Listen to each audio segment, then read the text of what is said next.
Okay.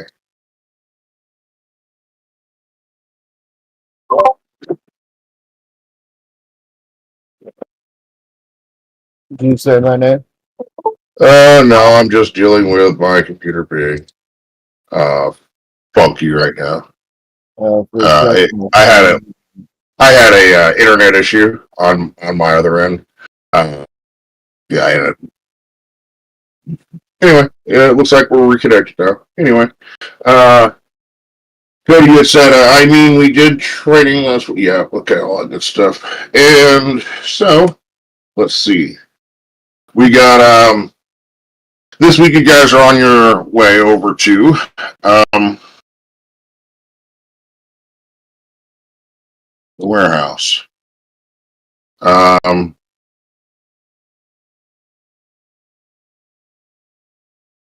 So I've actually prepared a little deal for you guys here.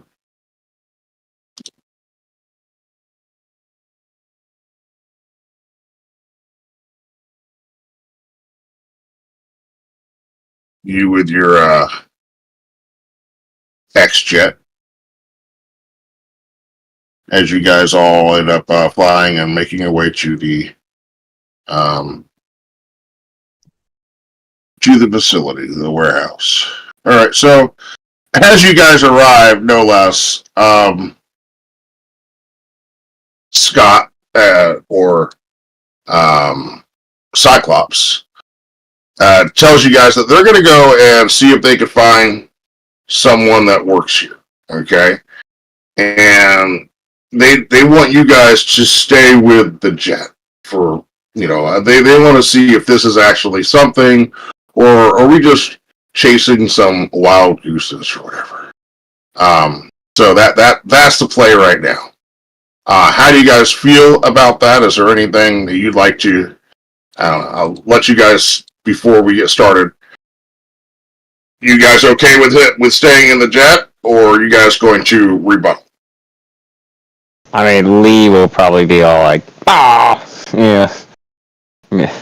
Typical little kid, like, all folding his arms in his little seat, like, oh, man.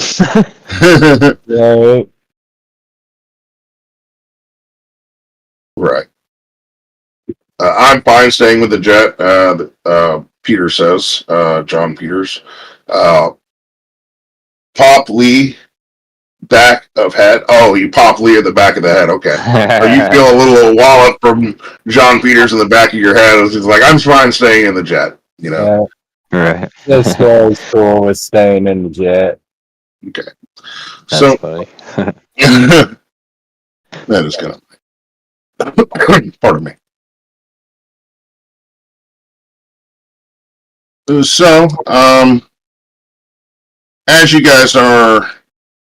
Nope. Not those guys. Yep, those guys.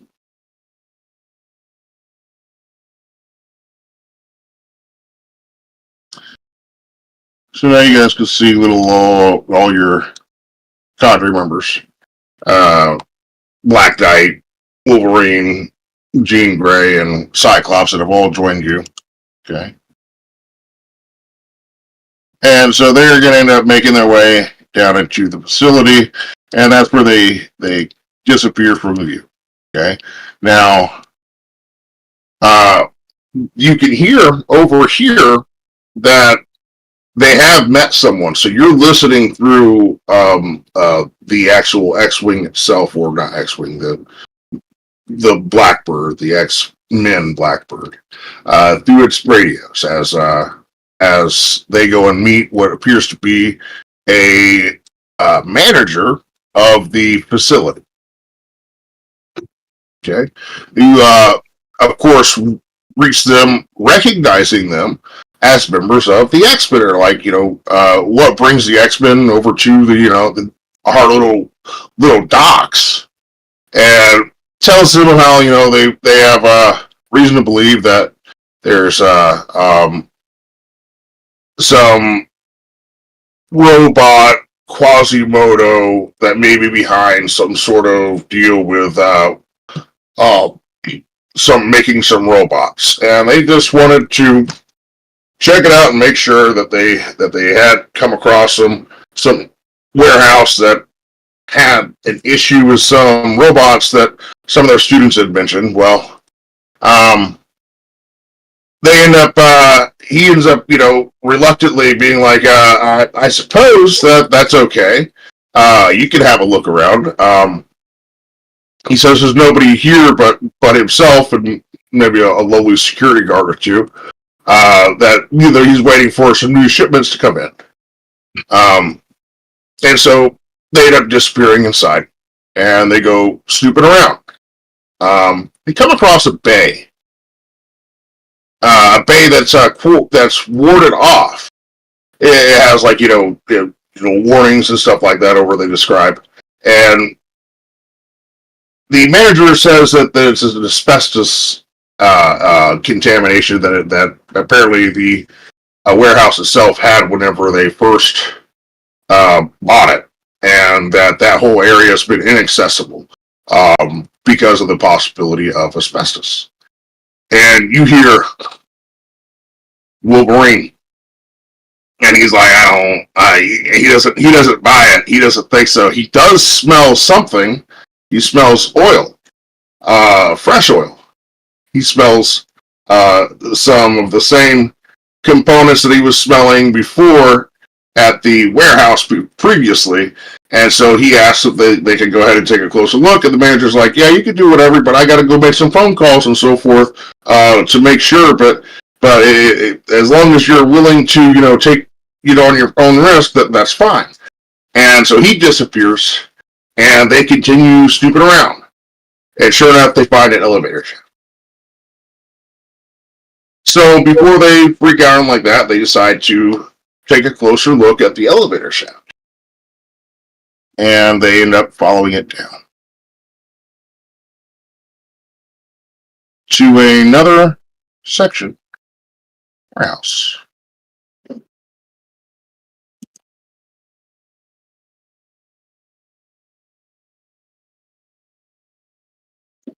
Bring it up for you. Yeah, it's mostly good, I think. All right. There you go. And so you can hear the sounds of, don't move that up there. Not yet. You guys are in that. They continue poking around in here, and they discover that there are different containers filled with all kinds of different components, similar to the ones found previously.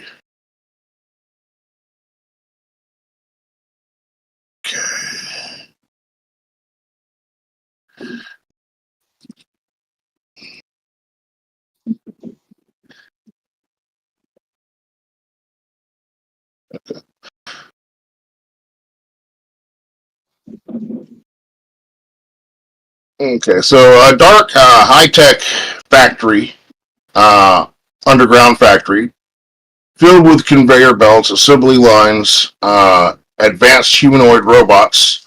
Wait, that's not the right part. Yeah, I'm a little bit nervous. A dark industrial underground robot factory filled with conveyor belts, assembling humanoid robots as they continue down deeper into the facility. They find yet another that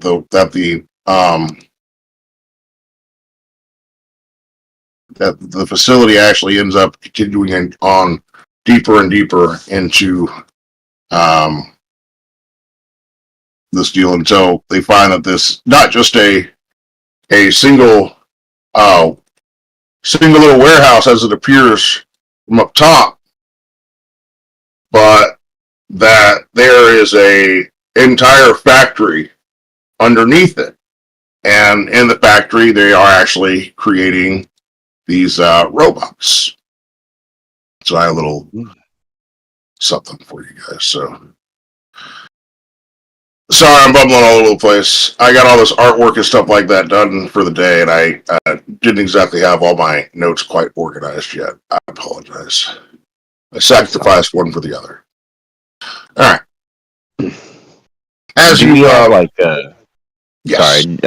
do we have like comm links? Are they like relaying this information to us, or Yeah, are so we just Scott, Cyclops is talking about the findings as they're going through, and when they get down deeper, they're finding that they have different parts from PIM Tech, from Stark Tech, from Oscorp, and that in some of the cargo containers there are actually assembled robots getting ready for shipment. Okay, and that's in the lower level, and then go down below that even more. There's an actual factory down below creating these things. dang? Well then, yeah. I'm gonna say to the gang, we should probably head in if there's all those robot stuff in there. That's what we came here for. So as they get down into the bottom layer like I described, you hear the crackle of some static as a radio ignites. Ah, my unexpected guests.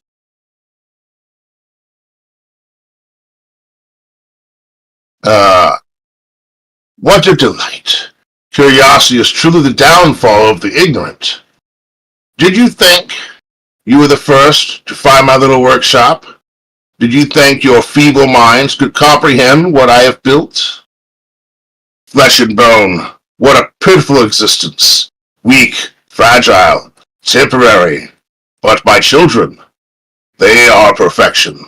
Metal and circuitry, undying, unyielding, not bound by disease, fatigue, or the limitations of mortal fragility. The conveyor belts suddenly jolt back to life, mechanical arms sparking as they continue their grotesque work. Uh,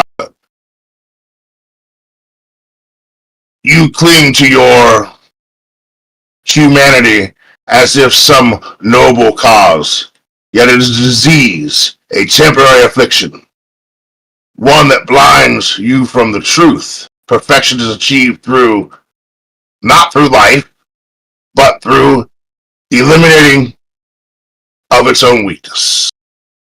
Okay, and so as all these machines come to life, um,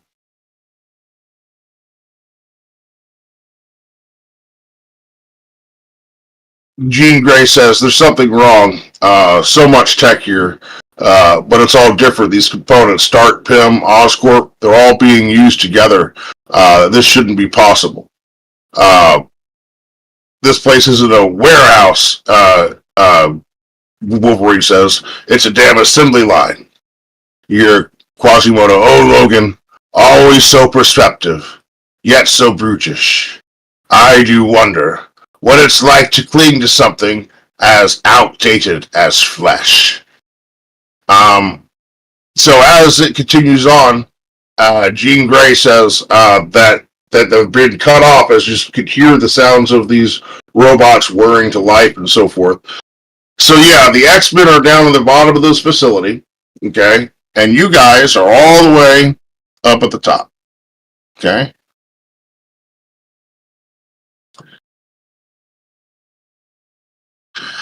And so should really have Chris here for this as well because we're about to get started with combat. But Chris will be on shortly, I'm sure. If you'll see, I have added you guys to the map as well. You'll see yourselves down there. Okay.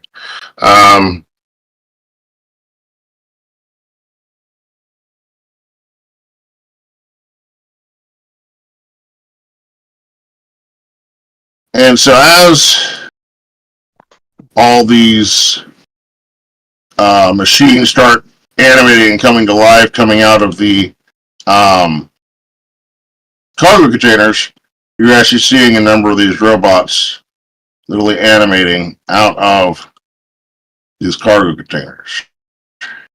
Okay. Can you guys see those? Yeah. All right. Yep.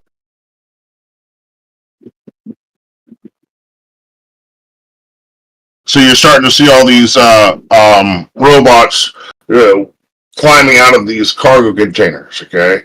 I'm going to ask you guys to go ahead and roll initiative. All right.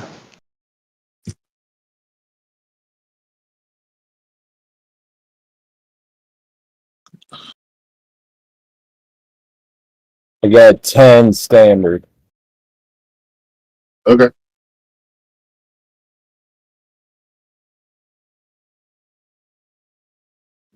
$13 standard for Lee. Okay. We're going to switch this.